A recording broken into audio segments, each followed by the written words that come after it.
I'm sure I did that last week as well, didn't I? Okay, so today, I'll say it again, we're going to talk about the 5 love languages. It's not just about romantic love, it can be friendships, family, any kind of relationship, your children, your parents. But most people have a preferred way to give and receive love. Some people have one or two top ones. And they are words of affirmation, physical touch, receiving gifts, quality time, and acts of service.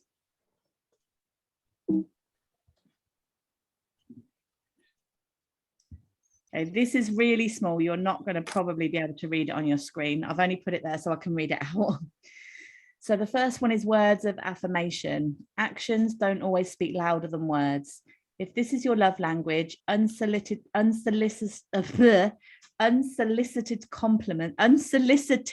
compliments mean the world to you. Hearing the words "I love you" are important. Hearing the reasons behind that love sends your spirit skyward. Insults can leave you shattered and are not easily forgotten. So for each of the love languages, if it's your one, that affects also the way that you get hurt. So if you love to receive positive words, the way someone can really hurt you is by speaking negatively to you and insulting you. I always thought that mine was words of affirmation because I love talking and I love communication. But actually, just this weekend, I've realized that mine is quality time. I like conversation. I like people to be all in, to be spending time with me, having conversations with me, doing things with me. It's not just about saying nice things. It's about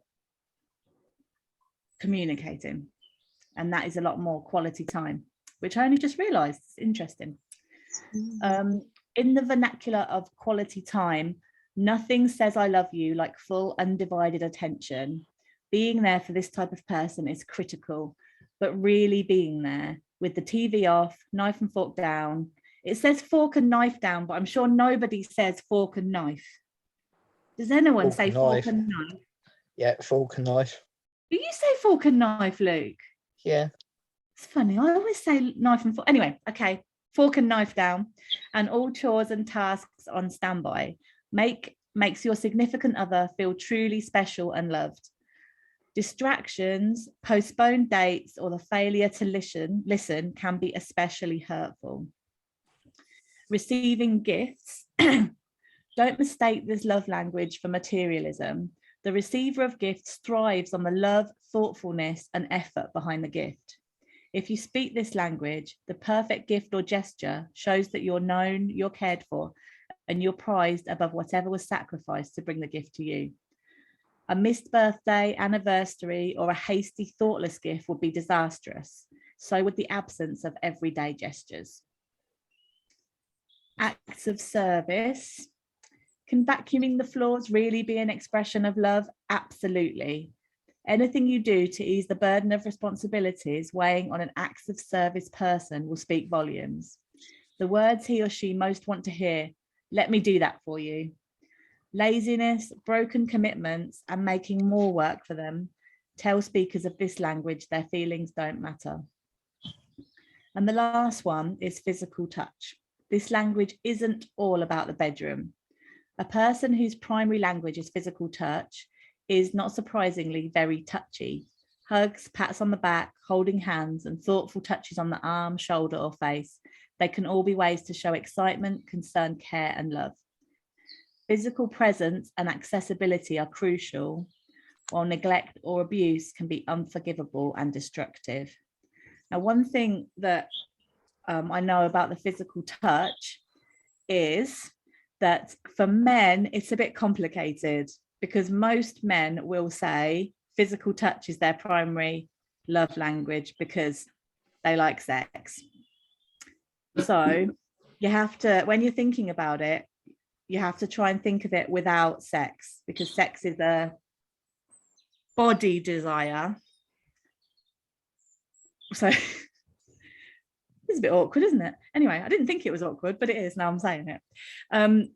So it's a lot to do with you know, that holding hands, having a cuddle, someone stroking your arm, that kind of thing. If the only reason why you would put physical touch first is because of sex, then it probably isn't your primary love language. Anyone have any questions or comments so far? Okay. One of the main ways to tell what your love language is it's the way that you show love. So if acts of service is your love language, it's the way that you probably show people that you love them. So you do a lot for them. However, a lot of people have only really had maybe 2 or 3 love languages when they grew up because their parents would have used their favorite love languages. So it's all very complicated, more complicated than it looks.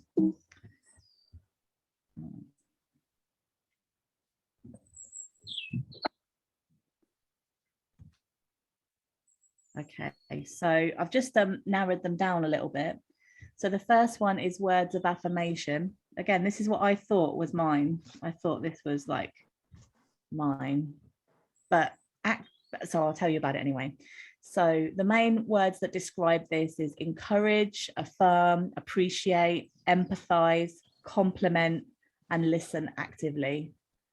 Say what you mean and mean what you say.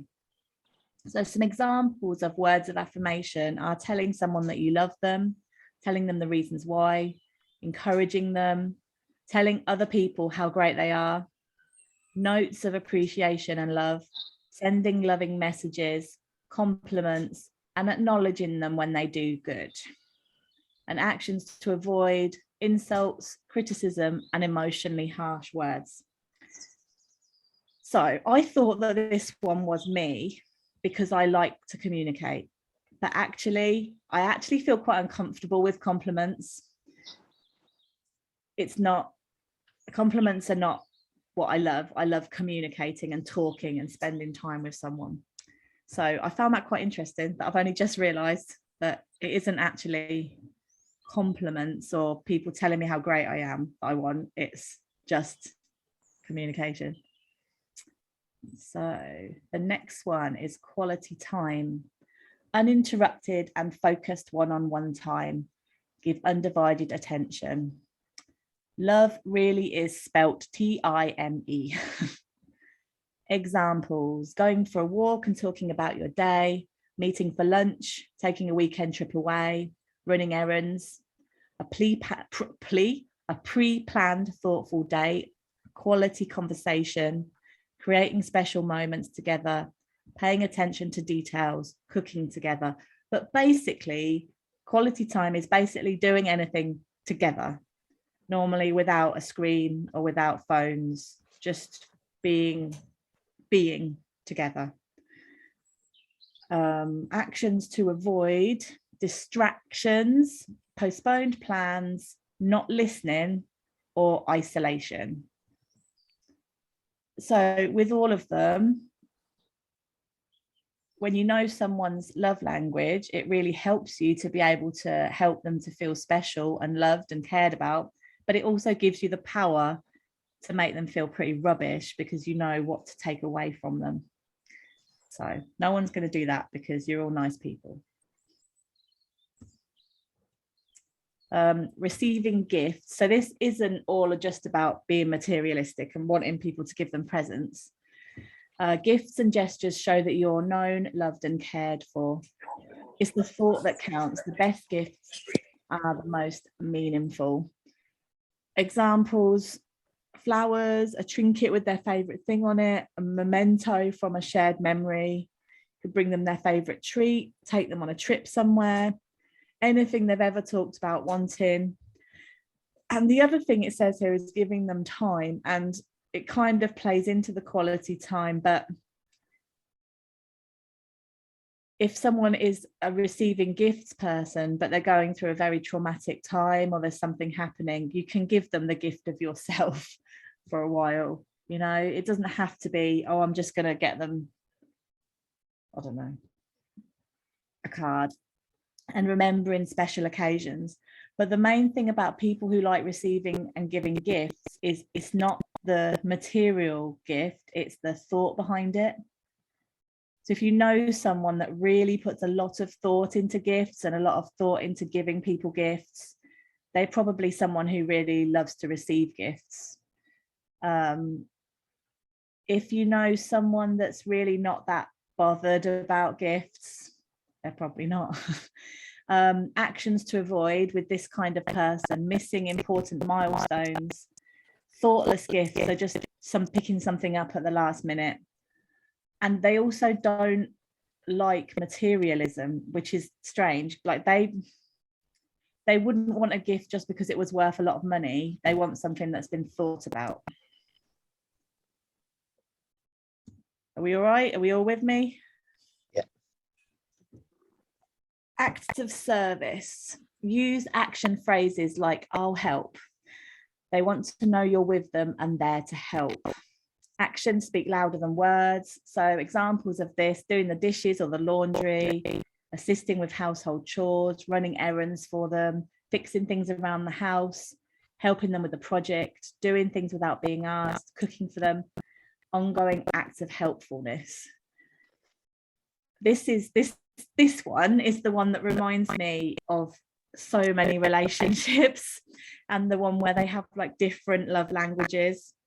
So I don't know, say for example, the wife is saying, "I don't think he loves me. He never tells me he loves me. We never spend any time together. We never go out for walks together. We never sit and hold hands," anything like that. And the husband is saying, "I don't know what she's talking about. I do everything. I do the washing up for her. I cook dinner every night. I mow the lawn. I take the rubbish out. And all she does is moan that I don't love her." And it's two different love languages, where one person is trying to show their love by doing the acts of service because that's what they want themselves, and the other person is still upset that they're not getting the love language that they want. Interesting, isn't it? I think it's interesting. And physical touch. So a lot of this is non-verbal. Use body language and touch to emphasize love. This reminds me of someone I know who, when he's very down and upset, talking doesn't help. You need to kind of just sort of put your hand on his arm, or just sort of give him some physical touch to help him to feel cared about. And it says touching with love can be an emotional lifeline. Examples: cuddling, holding hands, kissing, sexual intimacy, touching. Obviously that's just not for everyone. Obviously don't go being sexually intimate with your kids. No, oh God, can't believe I just said that. Anyway, you know what I mean. Touch them as you walk by, playing with their hair, rubbing their feet or their back, massage, sitting close on the sofa, and any reassuring touch. So when you see physical touch, I think a lot of people think, oh, that's just about sex, but it's not. It's just about being close to someone physically. And when I was reading, even in kids, if kids have a physical touch love language, it's just about giving them a hug if they need it, brushing their hair for them, holding their hand if they want to, you know, anything. If they need to be touched. I think we all noticed it during COVID that we were all sort of a bit touch starved because nobody gets near each other and touches each other. And everyone will have parts of all of these. There's not going to be one that's, you just have one. Everyone likes everything, but there will be one that's your main one. And with that one, to avoid neglect or abuse of any kind. Okay. This again is a big one, a little one with lots of little writing. But this is about being able to love yourself. If you know what your love language is, you can love yourself in that way.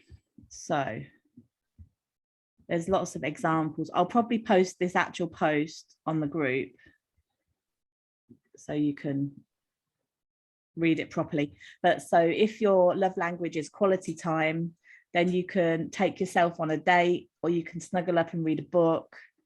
You can go out for a walk in nature. If your love language is acts of service, you can do something that is really caring for yourself. So you can make your bed nice, you can plan things, organize things, and the list goes on. I don't think I need to read them out unless you want me to. I was going to post it on the group. There are, I'm kind of speeding through it a little bit because it's probably easier just to talk about it. So I've done some homework, and that's just to have a think about what your love language is and the love language of the people that you care about, the people in your life. The same communication, look for pockets of presence, and love on yourself, and to use your love language for self-care, and tell us about it in the group. And that's that one. I'm going to stop the share.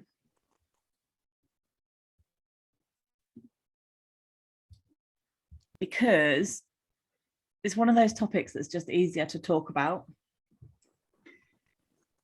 Does anybody have any questions or comments or anything? Does anybody know what their love language is just from looking at that?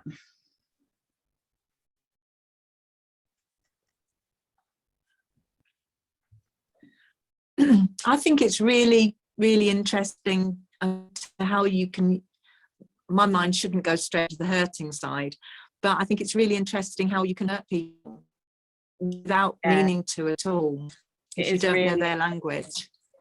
Yeah, it's really, really interesting. And I think, and also the reason, and it also it also makes you realize if they don't know your language and they're just being them, if there's someone, for example, if someone has acts of service as their love language, so they really like it if people help them with things, do jobs for them, do things for them. If they get upset with you, then they'll stop doing things for you, because that's their love language and that's their way of showing love. If they don't know what yours is, or they don't know anything about this, they'll just stop doing the washing up, and you're like, well, that's a bit strange. You know, if it's not something that makes a big difference to you. So it's interesting. I find it very interesting. I did so there's some questionnaires in the book, but they're a bit dated. There's some quizzes online that you can do to just answer some questions, and it tells you your love language. But I did it. Trev did the quiz, and Trev's is number 1 is words of affirmation, and number 2 is physical touch. And that's not surprising at all for me, because, you know, he likes to hear how good he's doing. He likes to hear how well he's doing. He likes compliments and stuff. Mine, number 1 was quality time, which I figured out while I was reading the book. I definitely love just time with people. If it's on the phone, if it's messaging, if it's one-to-one, I love just someone spending time with me. Like, even like me and mum will go out shopping or something, or we'll just sit and chat. It's still quality time. It's someone else putting time aside to spend with you.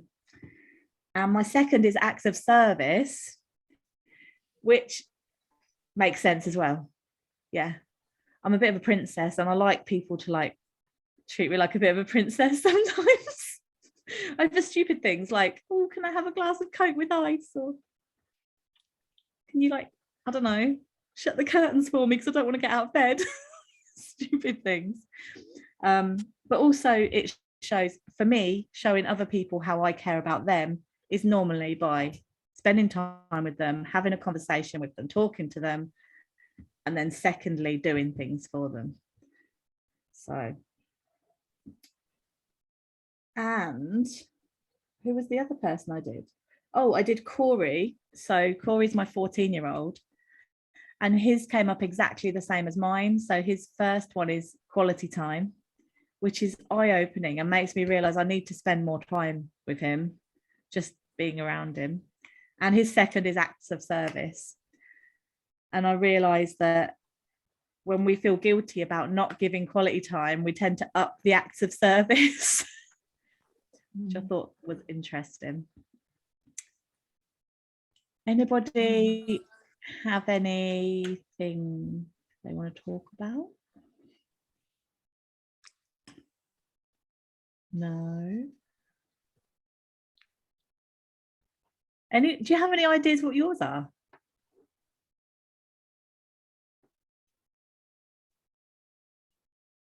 No. Steve, I Mine think are you're the on same as yours. yours, quality time and acts of service. I think so, yeah. I think so That was too. close enough, yeah.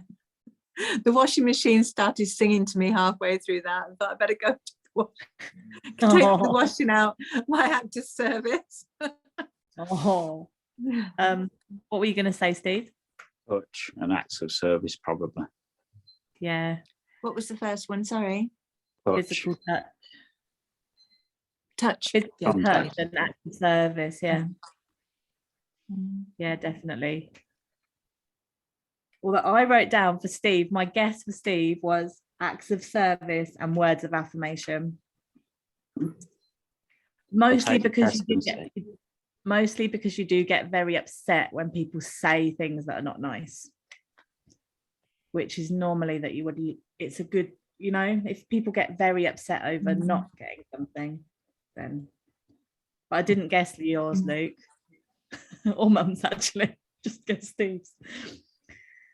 What do you reckon, Luke?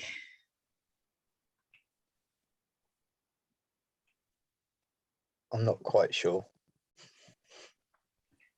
Are you going to have a Luke- go at the quiz online? Go on, Mum. I was going to say, Luke puts a lot of affirmative posts on, doesn't he? Words Yeah. that mean a lot to other people. So I don't know whether that's words of animation, whatever, or affirmation, or more an act of service. I'm not sure. Yeah, you are a tricky one actually, Luke, because my first, as I was reading them out, my first instinct would have been receiving gifts, because you love giving gifts. You like giving gifts to people. But yeah, words of affirmation is a big one as well. Interesting. Interesting. But I think it's really good the way, I think it's really good the way you said, look at what hurts you, yeah, to actually help you realize what you are. Yeah. So I think that's a And big one. and it is interesting because I always thought that mine was words of affirmation. I always thought I just needed to hear nice, you know, I thought because I like talking that it was words. But actually it's not the talking, it's the time, it's the quality time. And I think Trev's is words of affirmation, and Trev's not bothered about sitting and having a conversation for an hour, but Trev loves to, but Trev will come in and say, oh, I'm so proud of you, you're doing amazingly, and so it's a slightly different sort of balance. It's interesting. I've found so interesting. I don't know if I'm explaining it very well, but Can your language change, Jan? Can it change? apparently no. The way you were saying it, it was almost like your words of affirmation have developed into quality time. No, I think, But it doesn't work like that. no, I think, no, apparently they don't change, but you can have a mixture. And you have things that you prefer and you know you don't. So I do words of affirmation a lot. I positively build up people a lot, and I do like to hear it, but it doesn't make me feel loved and full the same way as having a conversation with someone. Even if it was a negative conversation, I still feel more connected to someone after having a proper talk. Yeah, interesting. But there's lots and lots of examples of couples or parent and child or friends that just have different love languages, and they both really care about each other, but they're showing them in the wrong way. And even there was an example of two people that are both acts of service, but in different ways. So the husband would mow the lawn and take the rubbish out, and the wife would cook dinner and do something else, but they still didn't feel like the other person loved them because they didn't feel like they were doing it for them. They just Sharing the Like- household chores. Yeah, like from his point of view, he was doing the lawn and taking the rubbish out because it helps her, and she was doing the dinner and the washing up because it helps him, but neither of them realized it. Interesting. You just got to talk about what you want and what you There like. is, sorry to confuse it even more. No, I was do just it. thinking, I was just thinking about if your love language is, say, acts of service, then if you're caring for yourself and doing what you like to do, it Yeah, can be your own love language. So I was thinking the husband actually doing the garden might be his own, it might not Yeah. be a love Yeah. language to his wife, it might be a love language to him. So she Yeah. may be right in not feeling loved. yeah, no, exactly. And that's why it's all about communication and about saying, Mhm. you know, what would you want me to do? It's the same as, you know, someone can, if someone's love language is using their words and saying words of affirmation, like I tell her that I'm proud of her, I tell her that I love her, I tell her that she's great, but she doesn't feel it because that's not her love language. Mm. She hears it, but she doesn't feel it. So, and quite often in the beginning of a relationship, when people first get together, they put so much effort in that they're putting effort in all of the love languages. Mhm. So the other person will always feel loved in the beginning because they will be getting their love language and all the other stuff, but it's not sustainable. So slowly it sort of goes down. Interesting, isn't it? I can all keep saying that. Interesting. Yeah, it is interesting. Yeah. Yeah. I'm trying to think of a situation.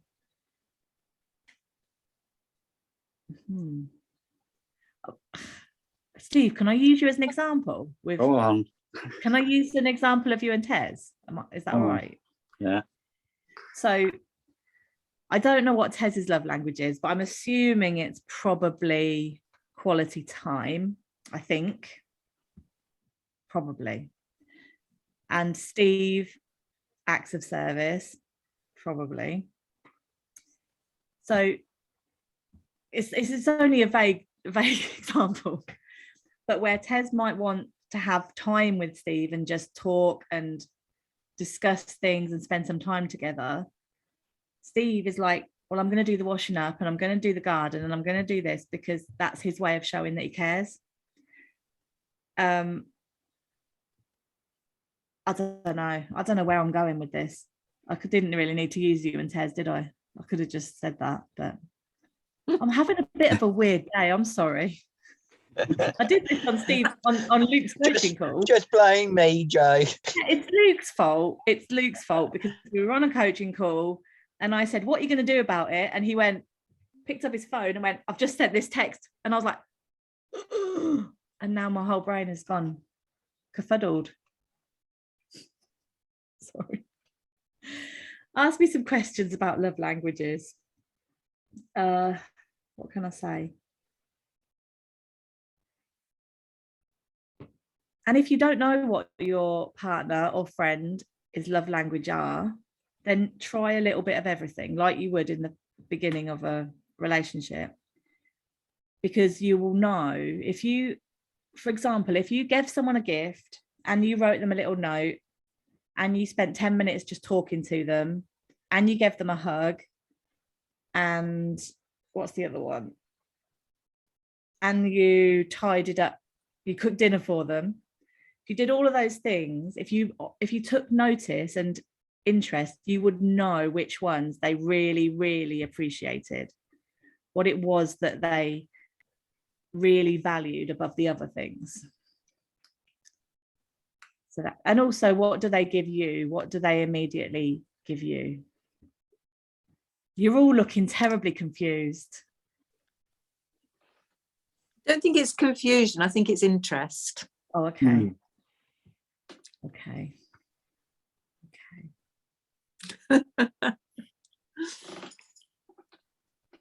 Does anybody have Yeah. any questions? Who's that? Who made a noise? Up until now, I just thought it was any one of those 5 in any given order. Yeah. So one might mean more, but any of them does help. But it's still Yeah. a love language. I think any of them does help. And I think any of them shows that you care about someone. But I think if you give someone something that is in their love language or their particular way of feeling love, then it will show that you, oh yeah, I don't know, I've gone again. God, why am I recording this one? What's going on? What I was going to say was this, the good thing about love languages, even if you don't know how to do it, you don't feel it, you're not used to it, you can still do it. You can still learn how to do it. So for example, if someone's love language is physical touch and you're just really not very touchy person and you've never been much of a touchy person and you don't really come from a touchy family, you can still learn to give more physical affection to someone because you love them and because you know that that's showing them that you love them. I'm not meaning just go and have sex with them to show them that you love them, but so the things that you're not very good at, if that's something that the other person really needs, you can incorporate doing it into your life more. And if it's something you don't do and you start doing it, you should notice a big change in appreciation.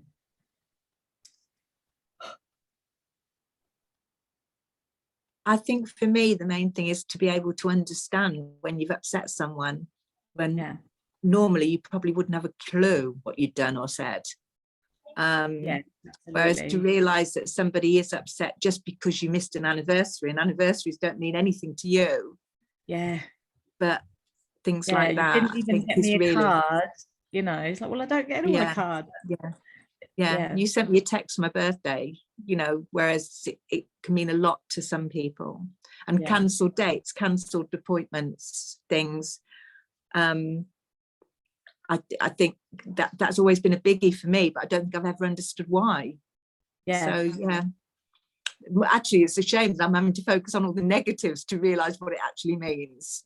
But to me, it's the negatives that come up as to show what it means. Yeah, but it is. I mean, that's the thing, isn't it? It's really interesting, and I think with me, like, I didn't realise that it was quality time, but I like talking to people. I love talking to people about anything, and I love it when I have their complete attention. But oh God, what is wrong with me? Oh my God. But no, I set up the meetup so that I could meet people and bring people together to have quality time and meet other people and bring this thing that I think is so important into their lives. But actually I struggle because there's so many people, I don't get quality time with any of them.